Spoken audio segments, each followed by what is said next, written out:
வரம் தரும் நேரம். அன்பு நேயர்களுக்கு வணக்கம். மகா சிவராத்திரி விரத வழிபாட்டின் பலன்கள். சிவராத்திரி முதல் நாளன்று விரதத்தை துவக்க வேண்டும். அன்று முழுவதும் ஒரு வேளை உணவு உண்ணலாம்.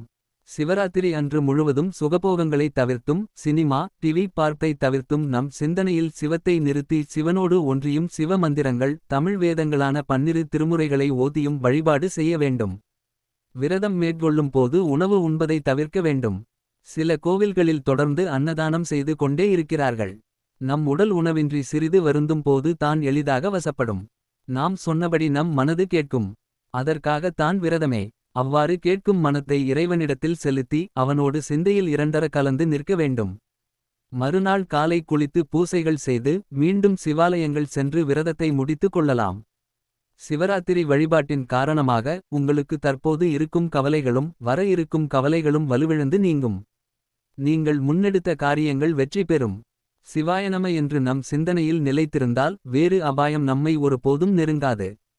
எண்ணும் இடங்கள் எல்லாம் செல்லத் துடிக்கும் மனமானது மிகவும் இலகுவாக நம் கட்டுக்குள் வரும்.